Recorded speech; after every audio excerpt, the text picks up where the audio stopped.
에베소서 6장 21절에서 24절 말씀입니다. 에베소서 6장 21절에서 24절 말씀입니다.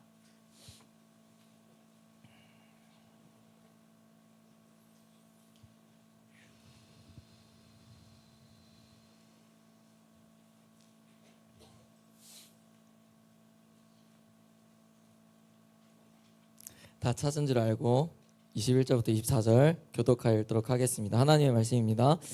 나의 사정 곧 내가 무엇을 하는지 너희에게도 알리려 하노니 사랑을 받은 형제요 주 안에서 진실한 일꾼인 두기고가 모든 일을 너희에게 알리리라.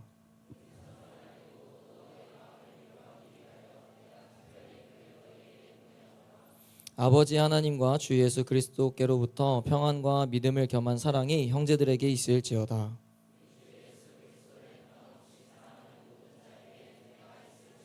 아멘. 할렐루야.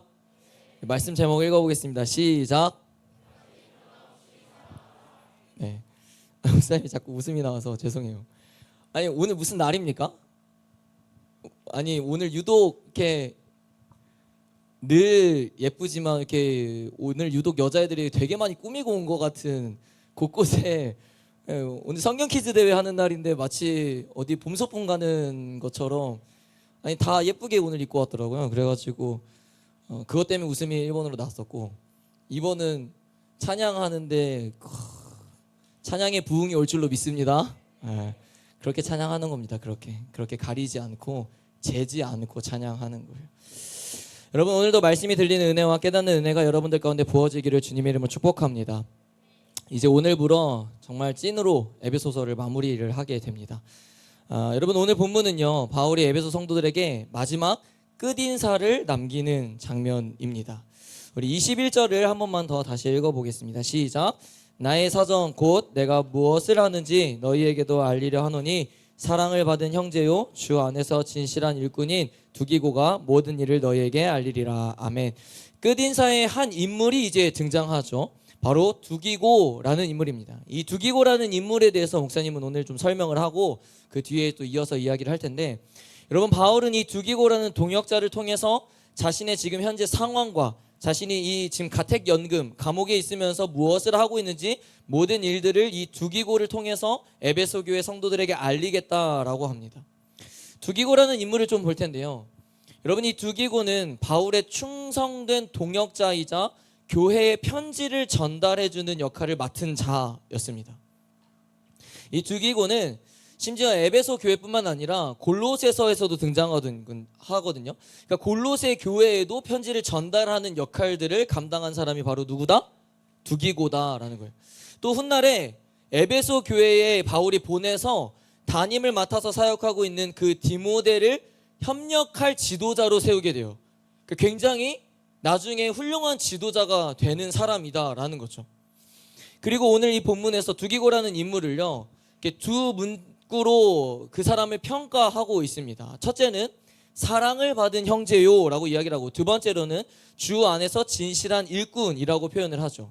여러분 그런데요 골로새서 4장을 나중에 한번 보면요 또 뭐라고 표현하냐면 사랑받는 형제요 신실한 일꾼 주 안에서 함께 종된 자라고 표현을 또 합니다.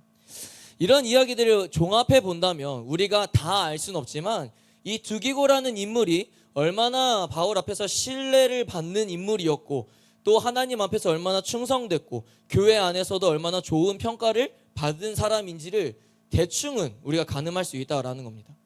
하물며 이 복음에 미친 바울이 성경 곳곳에 이 두기고라는 인물을 그렇게 평가할 정도라면 이 두기고라는 인물이 굉장히 대단한 인물이라는 것을 우리가 알아볼 수 있다라는 거죠. 오늘 본문만 본다면 두기고가 어떤 사람으로 평가되고 있다고 했습니까? 첫째는 사랑을 받은 형제, 두 번째는 주 안에서 진실한 일꾼. 먼저 이 사랑을 받은 형제라는 것은요 여러분 이 교회 공동체 안에서 그가 사랑받고 있다라는 겁니다.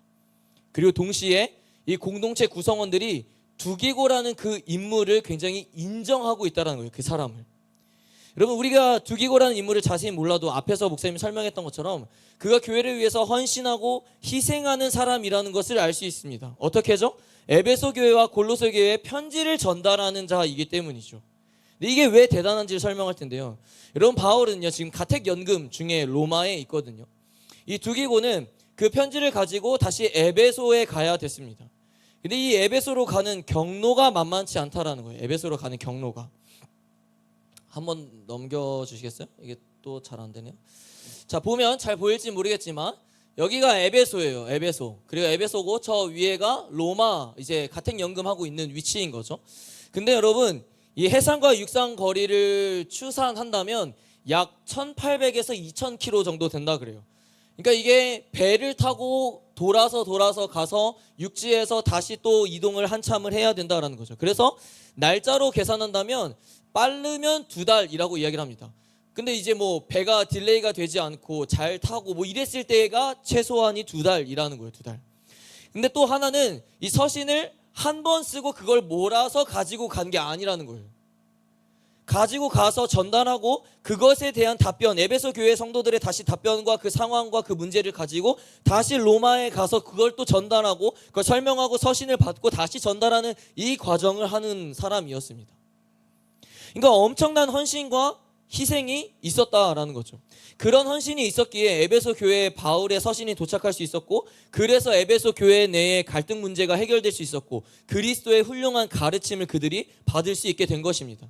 그러니 성도들에게 사랑을 받고 주 안에서 진실한 일꾼으로 평가될 수밖에 없는 거예요. 다 알 수는 없지만 그가 교회 안에서 좋은 평가를 반드시 받고 있었을 겁니다. 그의 섬김과 충성으로 사람들에게 인정받을 수밖에 없었거든요. 그러니 바울이 자신의 서신에서 그를 좋게 평가하고 있는 거 아니겠습니까? 사랑하는 청소년부 여러분, 공동체 안에서 이런 평가를 받는 사람이 되고 싶지 않습니까? 나도 이 구성원 교회 공동체 안에서 이렇게 두기고와 같이 인정받는 사람이 되고 싶지 않습니까? 주변 지체들에게 사랑받는 사람이 되고 싶지 않냐라는 거예요. 누구나 다 그렇죠. 누가 교회 공동체 안에서 미움받고 싶은 사람이 누가 있겠습니까? 다 교회 공동체 안에서 나도 서로 사랑받고 싶고 인정받고 싶고 좋은 평가를 받고 싶은 게 당연한 겁니다. 당연한 거. 그렇다면 어떻게 해야 될까요? 교회 공동체 내에서 우리가 그런 좋은 평가로 좋은 두기고와 같은 인물이 되려면 우리는 어떻게 해야 될까요? 오늘 성경은 이렇게 힌트를 줍니다. 두기고와 같이 주 안에서 진실한 일꾼이 되라. 여러분, 진실한 일꾼으로 평가받았다는 것은요, 그가 곧 눈에 띄지 않는 일들을 솔선수범 감당했다라는 거고, 주어진 역할이 크든 작든 신경 쓰지 않고 하나님 앞에서 주 안에서 충성되게 감당했다라는 겁니다. 근데 여러분, 우리는 어떻습니까? 우리는 항상 눈에 띄는 역할을 하고 싶어요. 남들이 하는 거라면 다 하고 싶어 합니다. 그러나 정작 눈에 띄지 않고 사람들에게 인정받지 못하고 칭찬받지 못하는 자리라면, 남들이 하지 않으려고 하는 자리라면 아무도 가지 않으려고 하죠. 아무도 하지 않으려고 합니다. 왜 내가 해야 돼? 다른 사람들도 안 하는데. 여러분, 바울의 동역자이자 바울에게 높게 평가를 받고 있는 이 두기고는요, 그렇지 않았다라는 거예요. 약 1800에서 2000km를 왔다 갔다 하면서 배를 타고 육지를 걷고 하는 일들은요, 누구나 하고 싶지 않은 일이에요. 교회 성도들 중에서. 그리고 무엇보다 가장 힘든 일이었습니다. 몰랐을까요, 두기고가? 알았을 거예요. 에베소에서 로마까지 거리를 대충이라도 알았을 겁니다. 가까운 거리가 아니거든. 근데 그는 주저하지 않고 그 일을 감당했습니다. 바울이 보낸 곳이라면 에베소 교회든 골로새 교회든 가라는 곳으로 갔어요. 근데 그건 그가 바울이 보내서가 아니에요. 그게 주님이 자기를 보내셨다라고 생각했기 때문이라는 겁니다. 여러분, 생각해 보세요. 사람이 보낸다고 이 거리 할 수 있겠습니까? 사람들에게 나 인정받고 싶어서 내가 갈게 라고 선뜻 할 수 있는 어떤 일입니까 이게? 그렇지 않아요. 이게 예가 될 수 있을지 모르겠지만, 여러분 보러 저 부산에 왔다 갔다 계속 해보라고 해보십시오. 혼자. 그렇게 하면 사람들에게 인정받을 수 있다라고 했을 때 그게 선뜻 될까요? 안 된다니까요. 안 돼요. 주 안에서 하는 일이고 그게 주님께 하는 일이라고 생각하니까 되는 거예요. 여러분, 교회 안에서도요, 내가 지체들을 위해서 헌신하고 섬기는 일을 감당한다면요, 사람들에게 또는 하나님에게 사랑받는 형제요, 진실한 일꾼으로 평가받게 되는 겁니다.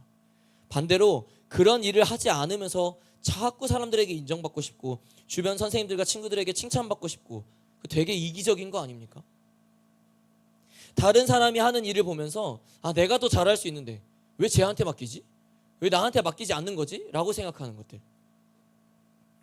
여러분, 그저 내게 주어진 일에나 충성하라는 거예요. 다른 사람에게 그 일을 맡기신 이유가 있는 것이고 내게 지금 이 일을 맡기신 이유가 있음을 알아야 되는 겁니다. 끝까지 바울이 놓지 않는 말이 있다면요, 여러분, 그건 바로 주 안에서라는 겁니다. 끝나는 그 말까지도 주 안에서라는 말을 이야기해요. 주 안에서 진실한 일꾼이 되라고. 여러분, 두기고를 칭찬할 때 그가 주 안에서 진실한 일꾼이었다고 칭찬을 하고 있습니다. 그 말은 아까도 말했듯이 두기고가 하는 모든 일이 사람들에게 보여지기 위한 일이 아니라, 사람들에게 칭찬받고 싶어서 하는 일이 아니라 주님을 위한 일들이라고 생각하고 섬겼다라는 거예요. 그랬더니 그에게 돌아오는 것이 뭐예요? 이 교회 공동체의 지체들에게 칭찬받는 거, 인정받는 거. 난 하나님을 위해서 헌신하고 수고하고 희생했던 건데 사람들이 자연스럽게 그걸 인정해주고 칭찬해주는 겁니다. 그렇습니다, 여러분. 우리는 무언가를 할 때요, 항상 주 안에서 행해야 합니다. 주님을 위해 한다고 생각하고 맡겨진 일에 최선을 다하고 충성을 다해야 한다는 거예요. 그 일이 크든 작든 상관없이요. 사랑하는 여러분, 교회 안에서 무엇을 하든요, 항상 주 안에서 주께 하듯이 감당하기를 주님의 이름으로 축복합니다. 또한 그 일을 할 때 주님께 한다고 생각하고 기쁨으로 감당하시기를 바랍니다. 작은 일이든 큰 일이든 중요한 일이든 중요하지 않는 일이든 늘 주 안에서 충성을 다하는 모습을 나타낼 때에 하나님에게 인정받게 되는 것이며, 그럴 때에 자연스럽게 열매로 교회 지체들에게서 칭찬받게 되는 것이에요.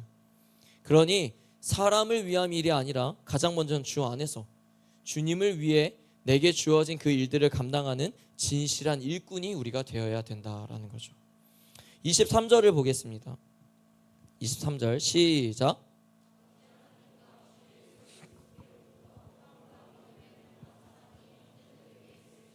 아멘. 바울은 에베소 교회 성도들을 위해서 기도할 때 마지막 끝인사가 이제 축복하는 기도로 마치는 거거든요. 기도할 때 세 가지의 포인트 단어를 언급하고 있죠. 뭐죠? 평안, 믿음, 사랑, 이 세 가지를 이야기합니다. 왜일까요? 왜 이 세 가지를 마지막 축복하는 기도로 부어지게 하여 주십시오라고 기도를 하는 거죠?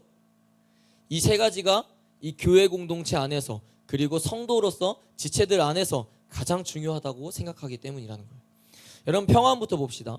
알게 모르게 바울은요, 에베소 교회 성도들에게 서신을 썼을 때 평안이라는 말을 몇 번씩 언급했습니다. 여러분 기억날지는 모르겠지만 2장부터 6장까지 보면 평안이라는 표현을 계속해서 언급을 해요.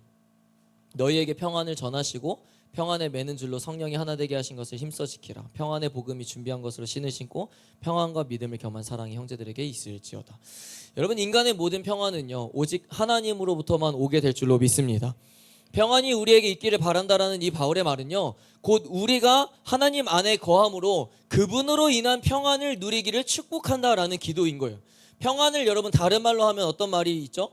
화평, 화목이라는 말이 있어요. 여러분, 평안함은요, 마음에 걱정이 없는 상태를 평안함이라고 이야기합니다. 마음에 걱정이 없는 상태. 사람의 마음에 걱정이 없으려면 어떻게 해야 됩니까? 바울의 대답을 인용하자면 쉬워요. 주 안에 거하면 되는 겁니다. 주 안에 거할 때에 주님을 믿고 주님을 신뢰하고 주님을 의지할 때에 내 안에 괜한 걱정과 두려움이 사라지게 되는 겁니다. 동의하십니까? 그때 비로소 하나님이 주시는 평안이 나에게 찾아온다라는 거예요. 그때 우리는 평안을 누리게 되는 거죠. 그래서 하나님을 믿는 자들에겐 평안함이 있어야 돼요, 여러분. 평안할 수 없는 상태에 놓여 있을지라도요, 하나님의 자녀들은 언제든지 하나님 안으로 들어감으로써 평안함을 다시 되찾을 수 있어야 되는 겁니다.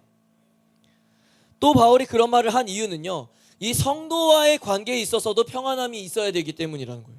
교회 공동체 안에서도 지체들과의 관계에 있어서도 반드시 평안함이 있어야 된다는 거죠. 에베소서 2장 14절인데요. 읽어봅니다. 시작. 그는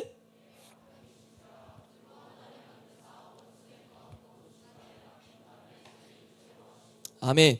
하나님과 화평을 이룰 수 없었던 우리가요, 우리가 그분과 화평을 이룰 수 있었던 것은 어떻게 가능한 일입니까? 예수 그리스도께서 이 중간에 막힌 담을 자기 육체로 허무셨기 때문입니다. 동의하세요? 여러분, 그러나 이게요, 단순히 하나님과 나와의 관계만을 이야기하는 건 아닙니다. 더 나아가서는 유대인과 이방인들의 그 오래된 벽을 함께 허무시고 하나가 되게 하시기 위해서 주님께서 육체로 자기의 몸을 들이셨다라는 거예요. 다시 말해, 그리스도 안에서 이방인과 유대인은 서로 화평을 이루는 관계가 이제 되어야 된다라는 거예요. 왜요? 예수 그리스도께서 그렇게 이미 행하셨기 때문에. 목사님이 다 설명하지 않아도 우리가 유대인과 이방인의 관계가 어떠한 존재인지 알잖아요. 심지어 개처럼 취급했다니까요. 개처럼. 상종하지 않았다니까요. 겸상할 수 없었다니까요. 이방인과. 그런 존재들이었어요. 그들은 구원받을 수 없었고, 우리가 에베소서에서 말하는 것처럼 이스라엘 나라의 밖에 있던 사람이었어요. 외인과 같았던 사람들이었다고요. 근데 그들이 다시 하나님의 상속자가 될 수 있었던 건 어떻게 된 겁니까? 예수 그리스도의 십자가. 그래서 유대인과 이방인과의 그 관계의 그 벽이 허물어졌다라는 겁니다. 그래서 이제는 그 관계가 교회 공동체 안에서 서로 평안함을 누리는 관계가 되어야 된다는 거죠. 여러분 들어봤겠지만요, 평안은 샬롬이라고 합니다. 샬롬은 이 원어의 번역해서 의미를 보면요, 전쟁이나 분쟁이 없는 평화를 샬롬이라고 합니다. 전쟁이나 분쟁이 없는 평화. 여러분 늘 교회 공동체 안에서요, 지체들 간에 이러한 상태가 되어야 되는 거예요. 우리 가운데 분쟁이 없어야 되는 겁니다. 분열이 없어야 되고요, 다툼이 없어야 되고요, 미움과 시기와 질투가 없어야 되는 겁니다. 그래서 사도 바울이 이야기하는 거예요. 너희 가운데 평안이 임할지어다.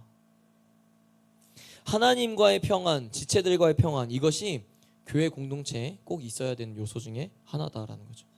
두 번째로 바울은 믿음을 얘기하지만 동시에 같이 얘기하죠. 세 번째랑 믿음을 겸한 사랑이라고 이야기합니다. 믿음을 겸한 사랑이 그들에게 부어지기를 기도하고 있습니다. 여러분 예수 그리스도를 영접하게 된 자들에게 믿음은요 정말 중요한 요소입니다. 믿음 없이는 예수 그리스도를 따를 수 없기 때문이죠. 그렇다면 믿음을 겸한 사랑은 무엇을 의미하는 걸까요? 믿음 따로가 아니라 사랑 따로가 아니라 믿음을 겸한 사랑이라고 이야기하는 건요, 여러분 분명한 건요, 참된 믿음은 참된 사랑을 낳게 됩니다. 할렐루야. 진짜로 믿음이 있는 사람들이 부정할 수 없는 요소가 있다면 그거 무엇이냐면요, 여러분 예수 그리스도를 믿기 시작했다면요, 진짜로 진실된 예수 그리스도를 믿기 시작했다면 어떤 형태로든지 간에 그분에 대한 사랑이 내 안에 생기기 시작합니다. 그리고 어떠한 형태로든지 간에 나타나게 돼요. 동의하세요? 여러분들이 진짜로 예수님을 믿는다면, 여러분들이 진짜로 예수님을 만났고 그분을 내 주인으로 영접했다면, 여러분 어떤 형태로든지 간에 여러분들이 주님을 사랑한다는 것이 표현되어지지 않습니까? 그것이 때로는 시간이라든지 어떤 에너지 감정이라든지 또는 물질이라든지 어떤 형태로든지 간에 주님, 내가 주님을 사랑합니다라는 것이 고백되어질 수밖에 없다라는 거예요. 그게 참된 믿음이고 참된 사랑을 낳고 있다라는 겁니다. 여러분 우리가 하나님을 사랑할 때도요, 그 믿음을 수반한 사랑으로 이어져야 된다라는 거예요. 믿음 없는 사랑은 더 커질 수가 없어요. 더 성장할 수가 없는 겁니다. 그래서 늘 믿음을 바로 세우고 믿음을 통해 그분을 향한 사랑이 내 안에 가득해야 된다는 거죠.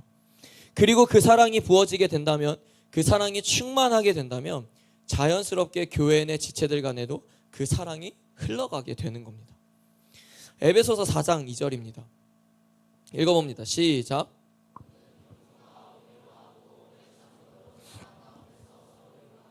아멘. 이미 지난 4장에서 바울은 무엇을 말했었냐면요, 교회 내에 너네 믿음 있는 지체들 간에 서로 사랑으로 품을 줄 알아야 된다라고 이미 권면했어요. 4장 2절에서 믿음이 있다고 하면서 너네 사랑이 없다는 것은 굉장히 모순적이다라는 것을 가르치고 있는 거죠. 사랑한다고 하면서 믿음이 없는 것도 마찬가지예요. 여러분 제가 주님 사랑합니다 이러면서 주님을 믿진 않아요, 주님을 신뢰하진 않아요, 주님을 의지하진 않습니다. 이게 어떻게 진짜 사랑이라고 얘기할 수 있습니까? 이 사랑이라는 영역이 여러분 얼마나 중요하냐면요, 바울은 마지막 24절에서도 이렇게 이야기합니다. 우리 주 예수 그리스도를 변함없이 사랑하는 모든 자에게 은혜가 있을지어다 라고 얘기해요. 여러분 우리는요 예수 그리스도를 향한 사랑이 변함없이 한결같아야 되는 겁니다. 할렐루야. 에베소 교회 여러분 어떤 교회인지 아세요? 처음 이 사랑으로 칭찬받는 교회가 바로 에베소 교회였어요.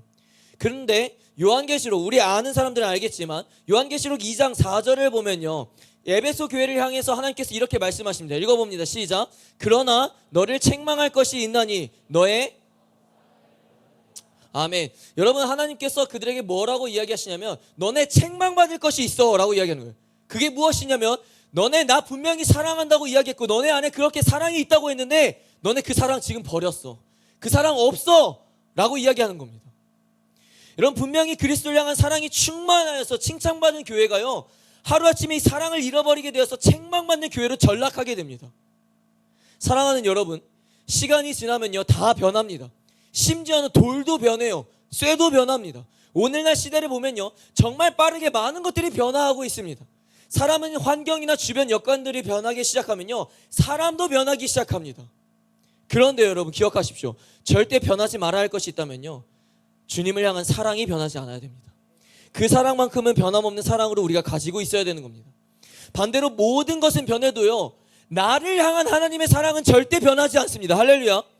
그래서요 우리도 그분처럼 그분을 사랑하는 마음이 변하지 않아야 된다는 거예요. 사도 바울의 마지막 축복 기도를 보면 잘 알 수 있지 않습니까? 누구에게 은혜가 있을 것이라고 이야기하고 있습니까? 그리스도를 변함없이 사랑하는 자에게 은혜가 있을지어다. 그리스도를 변함없이 사랑하는 자에게 은혜가 부어지게 될 줄로 믿습니다. 그리스도를 변함없이 사랑하는 자에게 은혜가 충만하게 임할 줄로 믿습니다. 말씀을 정리합니다. 사랑하는 여러분, 그리스도를 변함없이 사랑하는 자가 여러분들이 되기를 주님의 이름으로 축복합니다. 그리스도를 변함없이 사랑하게 될 때에요 우리는 앞에서 말하는 평안을 얻게 되는 겁니다. 믿음을 겸한 사랑을 얻게 되는 겁니다. 더불어 하나님의 풍성한 은혜가 나에게 임하게 될 줄로 믿습니다. 바울은 에베소 교회 성도들에게 마지막으로 하고 싶은 말이 이것이었어요. 사랑하는 에베소 교회 성도 여러분, 변함없이 한결같이 주님만 사랑하십시오. 그것이 성도인 우리가, 하나님의 자녀된 우리가 해야 할 일입니다. 그리고 바울이 이 말은요 오늘 주님께서 우리에게 주시는 말씀입니다. 사랑하는 청소년부 여러분, 변함없이 주님만 사랑하시기를 바랍니다. 세상의 모든 것이 변하고 하물며 내 모습이 변하고 내 생각과 내 마음이 변해도요 그리스도를 향한 사랑은 절대 변함없는 여러분들이 되기를 주님의 이름으로 축복합니다. 아멘. 목사님이 기도하겠습니다. 사랑과 은혜가 풍성하신 하나님, 끝까지 변함없이 주님만 사랑하는 자가 되기를 소원합니다. 늘 주님만 바라봄으로 내 안에 그리스도를 향한 그 평안이 가득하기를 소원합니다. 주님, 세상이 변해도요 시대가 변해도요 나를 향한 주님의 사랑이 변함없듯이 나 또한 세상 모든 것이 변해도 주님을 향한 사랑이 변하지 않도록 붙들어 주시옵소서. 주님만 사랑하는 자가 되게 하여 주시옵소서. 그래서 주님, 그 사랑이 공동체 안에도 흘러감으로써 지체들을 사랑함으로써 주님, 두기고와 같은 인물이 되게 하여 주시옵소서. 두기고와 같이 이 지체들 안에서도, 교회 공동체 안에서도 칭찬받는 인물이 내가 되게 하여 주시옵소서. 그러기 위해서 주님, 늘 무엇을 하든지 주 안에서 충성되게 감당하게 하여 주시옵시고, 나에게 맡겨진 일이 작든 크든 상관없이 그것이 주님께서 나에게 허락하신 일이라고 생각하므로 그 일을 헌신하며 희생하며 감당할 때에 주님, 이 공동체 안에서 칭찬받고 주님께 칭찬받는 하나님의 종들이 되게 하여 주시옵소서. 그렇게 함께 하여 주실 줄 믿으며 예수 그리스도의 이름으로 간절히 기도드리옵나이다. 아멘.